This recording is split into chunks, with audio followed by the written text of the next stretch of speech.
아시아 중에서 가장 즐거워했던 나라가 있습니다, 여러분들. 가장 미소를 지었던 나라 어떤 나라냐? 동남아도 아닙니다. 여기 중앙아시아도 아니에요. 중동도 아닙니다. 어디냐? 중국입니다.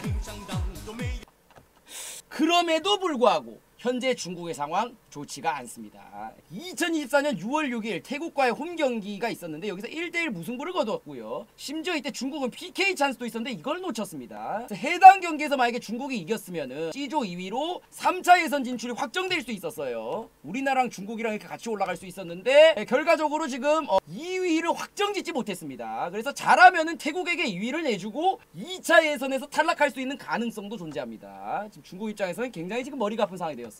그리고 이 태국전에서 이 중국 국가대표 스쿼드를 제가 좀 가지고 와봤는데 이거 여러분들 뭐 중국 어디 클럽 아닙니다, 여러분들. 이거 중국 국대 스쿼드입니다. 보시면은 태국전의 중국 공격진 전원이 기화 선수였다. 약간 좀 피부색이 조금 다른 분들이 좀 계시는, 약간 좀 중국 사람 같지 않은 분들이 여기도 좀 계시는 것 같고 여기도 좀 계시는 것 같고. 이 중국 내에서는 이제 더는 이제 경쟁력 있는 공격 자원이 나오지 못하고 있다라는 이런 증거가 아니냐. 참고로 올해에는 경고 누적으로 못 나왔었습니다. 자, 문제는 뭐냐? 기화 선수들의 도움으로도 월드컵 진출 확정을 못 찍고 있다. 기화 선수 아무리 뽑으면 뭐하냐? 진출 확정을 못 찍고 있는데. 그래서 지금 이런 스쿼드 자체가, 이러한 지금 상황 자체가 현재 중국의 상황을 여실히 보여주고 있는 게 아니냐. 지금 이런 이야기들이 좀 나오고 있습니다. 중국의 상황이 지금 어떤 상황이냐 하면은 태국과 지금 승점이 3점 차입니다. 중국이 앞서고 있기는 해요. 근데 태국이 만약에 다음 경기죠, 싱가포르에게 대승을 거두게 되면은 중국이 2위 자리를 뺏길 수 있는 경우의 수가 있습니다, 이거. 그래서 중국 입장에서는 남은 한 경기를 무조건 이기거나 비기는 것이 안전해요. 근데 이 남은 한 경기를 만약에 지게 되면은 중국 입장에서도 굉장히 위험할 수가 있습니다. 왜냐면 태국은 싱가포르랑 붙으니까. 근데 중요한 건 뭐냐면은 이 남은 한 경기가 우리나라랑 한국전이다. 심지어 한국의 홈에서 펼쳐지는 한국전이다. 그래서 중국 입장에서는 중국은 무조건 태국전을 잡았어야 되는데 이 태국전을 잡지 못하면서 지금 현재 최악의 상황을 걱정해야 되는 상황이 왔고, 지난 3월 달에 참고로 싱가포르 원정에서도 중국은 무승부를 거뒀었습니다. 싱가포르 원정이라도 이겼으면 이미 중국은 3차 예선 확정이었는데 이것도 무승부였어요. 그러니까 중국에게는 너무나도 많은 기회가 있었다. 얼마나 떠먹여줘야 되느냐, 중국은. 싱가포르한테 비기고 태국한테 비기면은 사실 월드컵 본선을 가겠다는 건 좀 욕심인 거긴 하죠. 어쨌든. 자, 그래서 이제 중국이 올라가려는 경우의 수가 어떻게 되느냐. 한국 원정에서 일단 승리를 하거나 또는 물을 캐게 되면은 중국이 최종 예선 갈 수 있습니다. 또는 한국에게 지대, 태국이 싱가포르를 못 잡으면은 진출할 수 있습니다.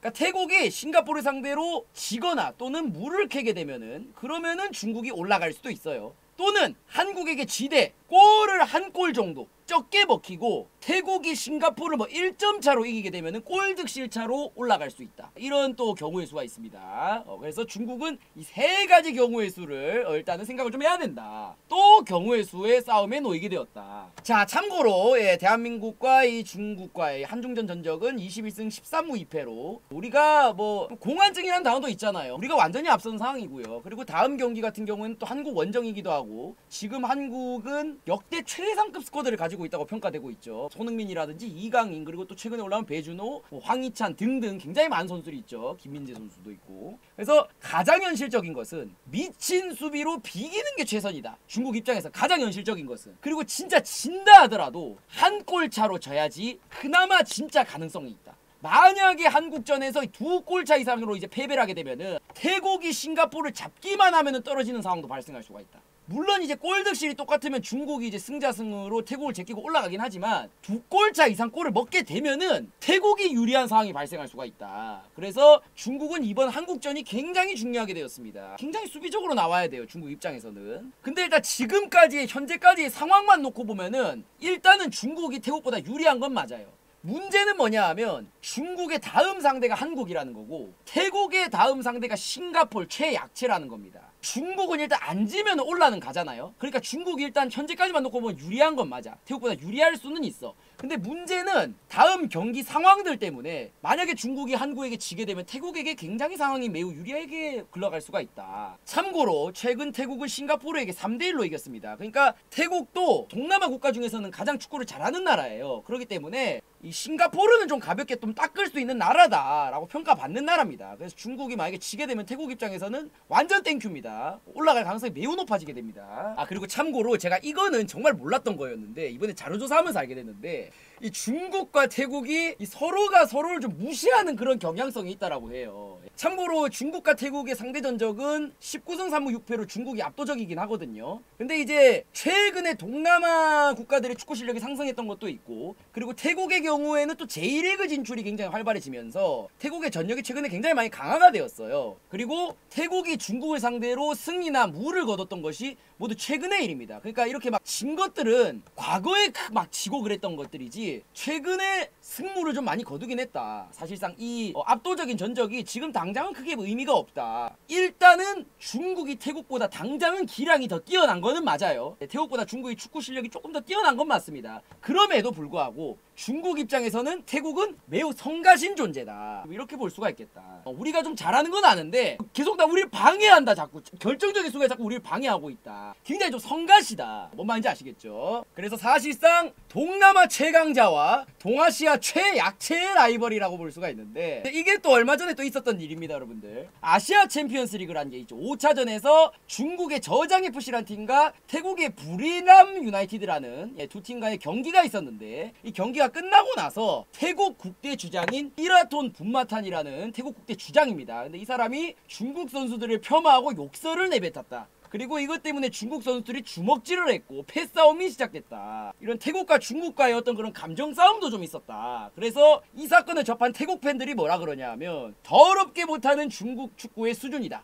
인구만 많고 축구는 못하는 나라다. 이러면서 이제 태국 팬들도 옛날에는 이제 태국도 중국한테는 좀 축구가 좀 잽이 안 됐어요. 근데 이제는 태국 팬들도 야, 이 족밥들아 좀 이제 좀 이런 이야기를 좀 할 수 있는 좀 그런 상황이 좀 되어버렸다. 이제 좀 해볼 만하다라는 생각이 좀 들었다라는 것이죠. 원래 이런 댓글을 잘 달지 않는단 말이죠. 아무튼 예, 그래 되었고요. 그래서 이 중국 팬들이 이제 태국전을 보고 뭐라고 이야기를 했느냐. NCT 출신의 중국 레전드 이 순지아이라는 선수가 있습니다. 순지아이 선수가 이제 말하기를 신화스포츠에서 말하기를 수비 압박이 하나도 없었다. 태국이 하고 싶은 대로 그냥 내버려 두고 있다. 그리고 이제 중국 팬들이 이야기하는 건 중국 선수들의 잘못이 아니다. 이반코비치 감독의 선수 기용 능력이 의심스럽다. 선수 기용을 못해서 우리가 이렇게 승리를 거두지 못한 것이다. 감독 탓. 그 다음에 그놈의 비기면 올라간다는 말만 몇 년째나. 그러니까 한국이랑 비기면 올라가니까 그놈의 비기면 올라간다. 경우의 수는 언제까지 따져야 되느냐. 이런 대표팀은 당장 해체해야 된다. 이제는 태국에게도 쩔쩔매야 되는 이러한 지형이 되어버렸구나. 아, 그리고 이 댓글이 저는 개인적으로 굉장히 좀 인상 깊었는데 국대에 귀하 선수들이 너무 많다 보니까 중국이 아닌 클럽을 응원하는 느낌이 들었다. 이거 조금